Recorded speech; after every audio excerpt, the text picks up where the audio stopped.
E aí, pessoal, tudo bem com vocês? Professora Viviane de Biologia. Vamos continuando os nossos conteúdos do terceiro ano e nessa aula vocês vão ver reino protista. Então, como o reino protista, ele é um grupo assim bem diverso, inclui algas e protozoários e são grupos bem diferentes, eu decidi separar essa aula em duas partes. Então, nessa primeira parte vocês vão ver só algas e na próxima aula vocês vão ver protozoários e também as doenças associadas a esses micro-organismos. Então vamos ficar hoje com a importância das algas, desses seres que podem ser unicelulares ou multicelulares, como as pardas enormes, como as diatomáceas, que formam grandes representantes também no fitoplâncton, como fornecedoras de oxigênio para a gente. Então, quando a gente fala de oxigênio, a gente tem que lembrar principalmente das algas, a gente lembra mais das plantas, mas as algas elas estão aí como as principais fornecedoras desse gás importantíssimo para a nossa vida. Então, vamos estudar, entender melhor sobre a importância delas e também sobre a classificação de cada uma. E vou focar em algumas que caem mais em questões de provas de vestibulares e Enem, tá bom? Então, até a próxima aula. Tchau, tchau. Vamos lá conhecer melhor sobre o reino protista. Características gerais. Então, o reino protista, ele vai incluir as algas e os protozoários. No caso das algas, elas podem ser unicelulares ou multicelulares, já os protozoários não, todos eles vão ser unicelulares. Então, todos esses representantes do reino protista, eles são eucariontes, ou seja, eles têm uma membrana ao redor do núcleo. Eles separam o material genético, que é o DNA, do restante da célula. No caso das algas, nós podemos ter representantes uni- ou multicelulares, e no caso dos protozoários, não vamos ter representantes multicelulares, apenas unicelulares, apenas com uma única célula. As algas, elas podem ser autotróficas, ou seja, elas podem produzir seu próprio alimento, ou mixotróficas. Mixotrófica é quando a alga ela pode ser autótrofa e heterótrofa ao mesmo tempo. Isso acontece porque elas podem fazer fotossíntese ou então elas podem fazer fagocitose, que é uma espécie de nutrição heterótrofa. Já os protozoários, todos eles são heterótrofos, ou seja, eles não conseguem produzir seu próprio alimento porque eles não têm cloroplastos. Alguns protozoários, eles vão ser parasitas, inclusive essa aula foi dividida em duas partes. Agora vocês vão ver só algas e na próxima aula vocês vão ver protozoários e também as doenças associadas a esses micro-organismos. Então, muitos deles habitam fluidos corporais de outros organismos parasitando-os. Aqui vocês estão vendo representantes tanto de algas quanto de protozoários. Então, aqui nós vamos ter, quando falamos de algas, com apenas uma única célula, as euglenas, que são as euglenófitas, as algas douradas, que são as crisófitas, dinoflageladas, as pirrófitas, e nós temos as com muitas células, podendo chegar até a 50 metros de comprimento, realmente bem grandes, como no caso das algas pardas, as faófitas, algas verdes, as clorófitas, e as algas vermelhas, que são as rodófitas. Então, todas elas são fotossintetizantes e elas podem ter uma ou mais células. Vamos conhecer com um pouco mais de detalhes agora sobre o filo Euglenófita, que vão incluir as euglenas. Lembrando que essas algas aqui, elas fazem fotossíntese porque elas têm cloroplasto. Só que muitas dessas algas se diferenciam de acordo com as cores também, pardas, vermelhas, verdes, douradas. Isso porque elas têm pigmentos diferentes que fazem com que outras cores se realcem nesses talos delas, porque elas não têm uma estrutura corporal como as plantas, divididas em raiz, caule, folhas. Não. Até mesmo as algas verdes, que são as clorófitas, que se parecem muito com plantas, elas não estão incluídas dentro da categoria das plantas, dentro do reino plantae, porque elas têm uma estrutura corporal única, que é conhecida como talo. Então, As euglenas, elas são um pouco mais diferentes ainda do que os demais representantes, porque elas não têm parede celular, que mantém a estrutura corporal rígida, que mantém a célula com um formato único. Não, aqui nós vamos ter uma estrutura corporal bem mole, bem flexível, fazendo com que essas euglenas elas adquiram também outros tipos de nutrição. Então, elas são autótrofas porque elas são fotossintetizantes, elas têm cloroplastos, porém, elas podem realizar também a nutrição heterótrofa, porque graças a esses movimentos através de pseudópodes, elas podem se alimentar por fagocitose. E quando ela vai fazer isso? Quando aquele ambiente em que ela está vivendo tiver uma baixa luminosidade ou a quantidade de alimento que ela está obtendo a partir da fotossíntese não está sendo tão boa, então ela acaba fazendo fagocitose e adquirindo esses hábitos alimentares dos seres vivos heterótrofos.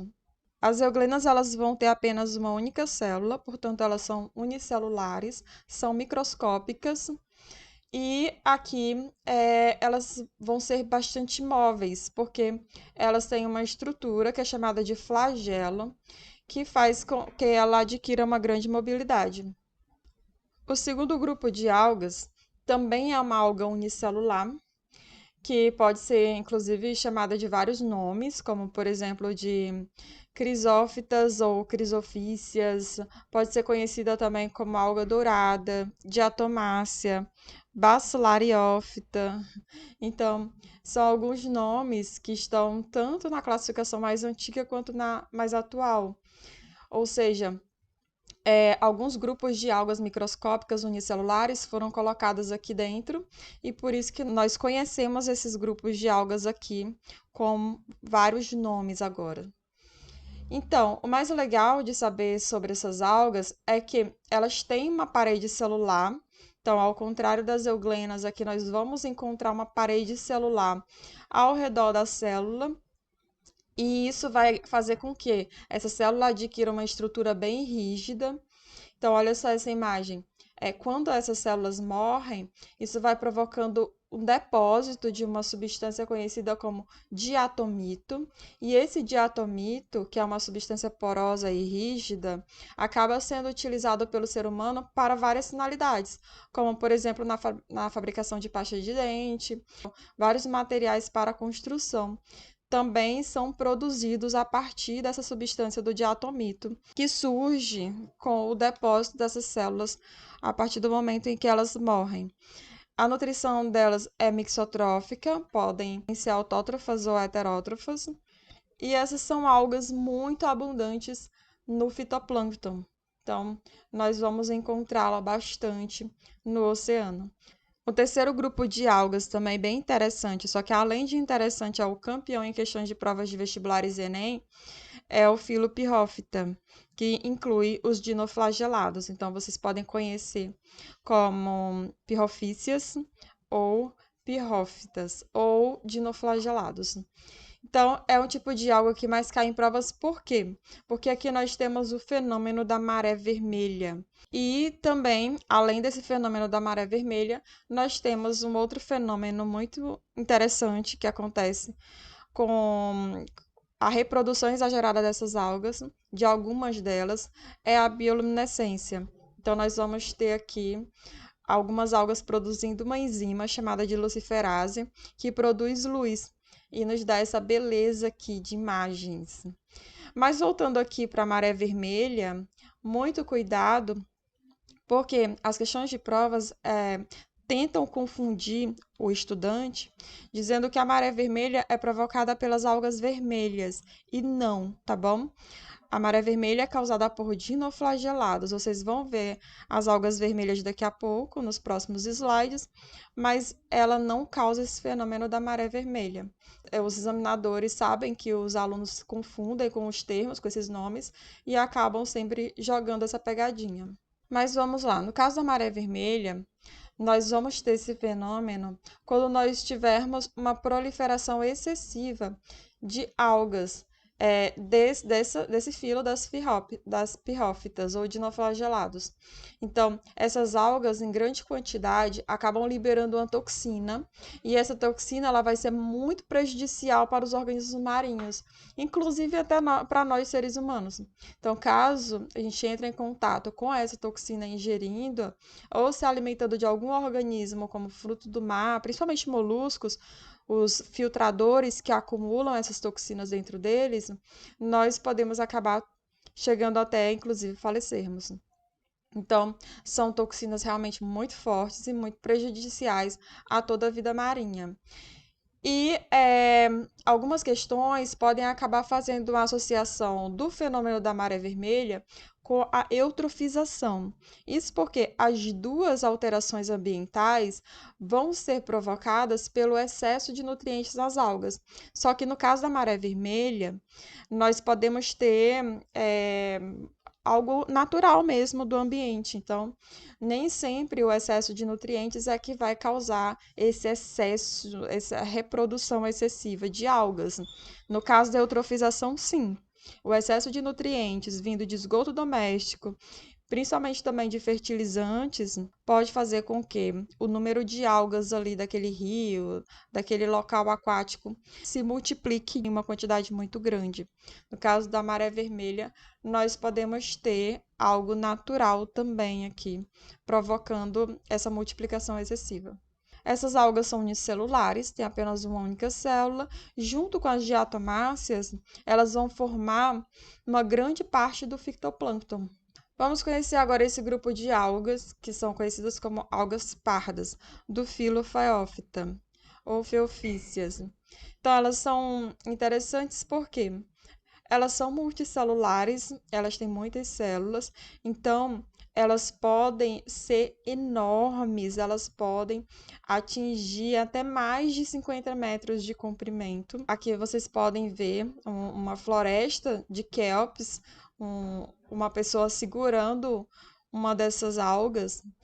Essas algas elas não são plantas, porque como eu falei para vocês, elas vão ter o corpo em forma de talo. Ou seja, elas não vão ter folhas como as plantas, elas vão ter apenas um tecido único não diferenciado e ele vai ser conhecido dessa forma, de talo. As algas pardas, elas podem formar florestas de kelps, como no caso dessa imagem 2, no fundo do mar, e também o mar de sargaço.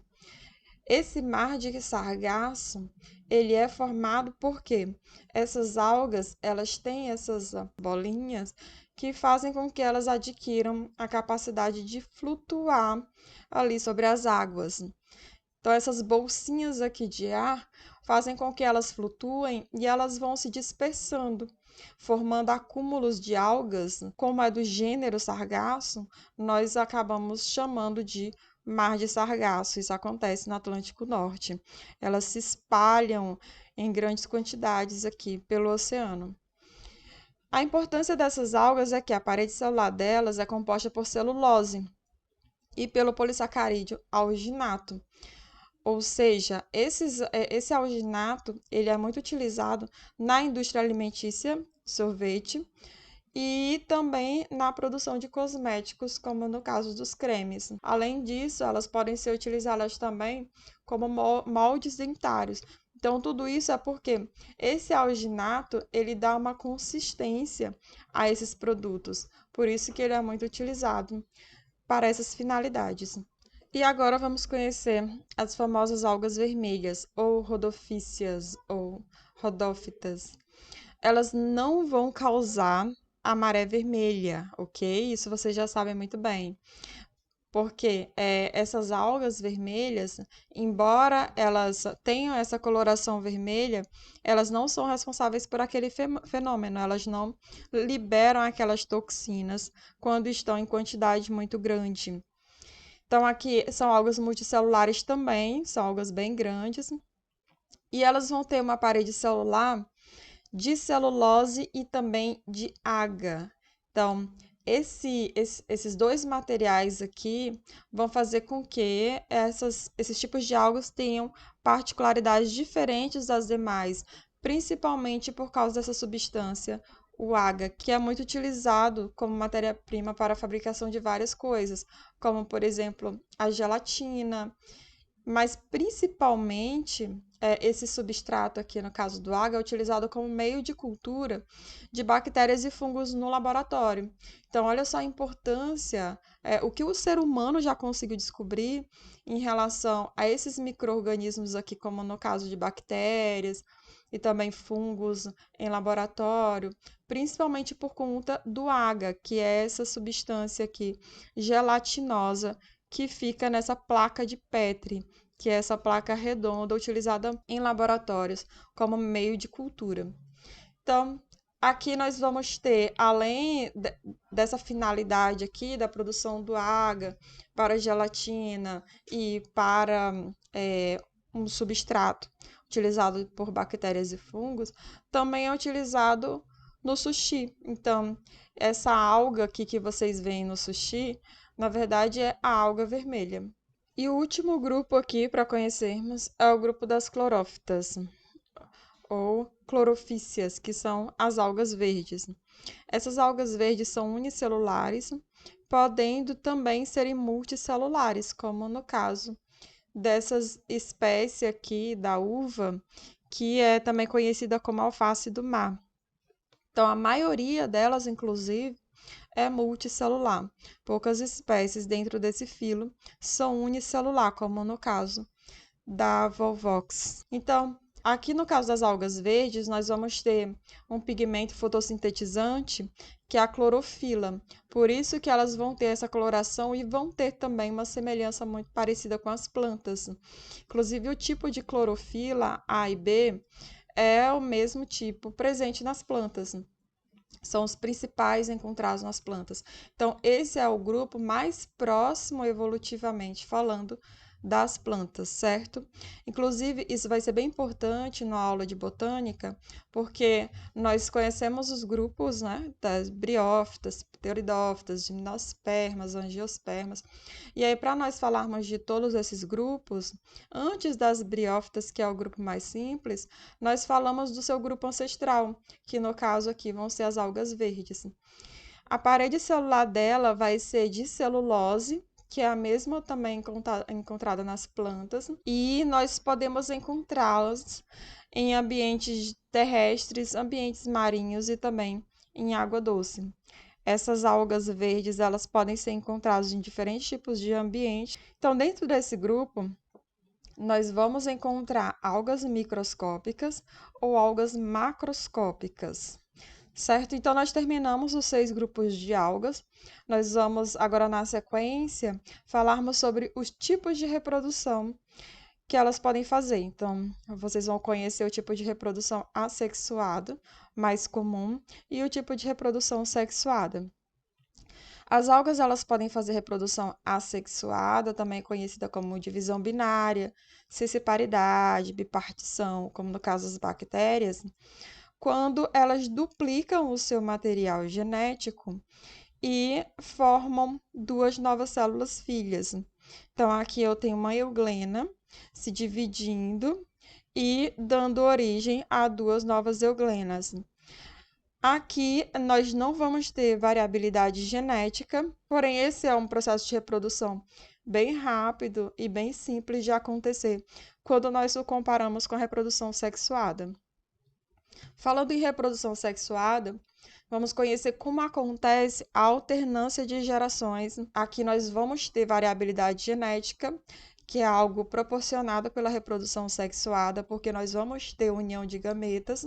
Vamos conhecer aqui o ciclo utilizando a uva. No caso da alternância de gerações, o próprio nome já está dizendo.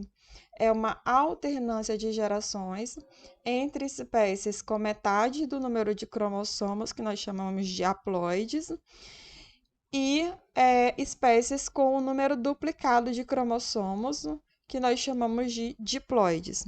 Aqui é bem mais simples do que parece. Esses esporófitos diploides, eles formam a geração 2N, que é a geração com 26 cromossomos.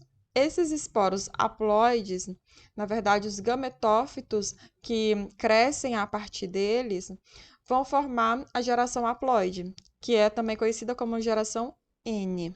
Então, esses esporófitos aqui, vamos entender melhor o que está nessa imagem. A função do esporófito é produzir esporos, a função do gametófito é produzir gametas. Esses esporos, eles são haploides, só que eles crescem e eles dão origem a um organismo. E esse organismo, como veio de uma célula haploide, ele vai ser haploide também, e ele vai ser conhecido como gametófito. Esses gametófitos, eles vão dar origem à segunda geração. Então, nós chamamos aqui a alternância de gerações por isso. Temos a primeira geração diploide e alterna para uma geração haploide, que vem aqui originada a partir dos esporos. Esses gametófitos aqui, como eu falei, a função deles é produzir gametas. Inclusive, tem aqui nessa imagem o detalhe da produção desses gametas. Quando eles são produzidos, eles são liberados. E a função dos gametas é a fecundação. Então, eles vão se unir, fecundando e formando o zigoto. O zigoto, ele veio de duas células, portanto, esse zigoto ele vai ser uma célula diploide. E a partir desse zigoto é que nós vamos ter a formação do esporófito.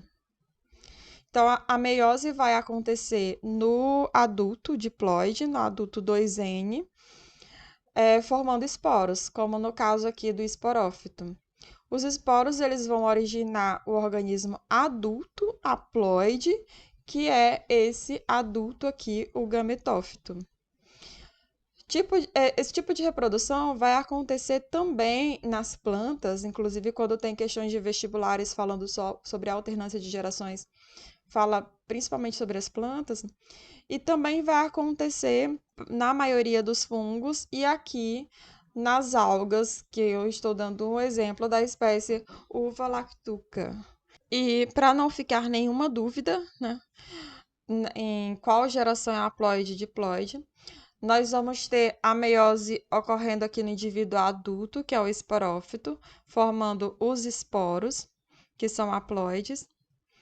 Esses indivíduos adultos diploides são chamados de esporófitos e os indivíduos adultos haploides são chamados de gametófitos.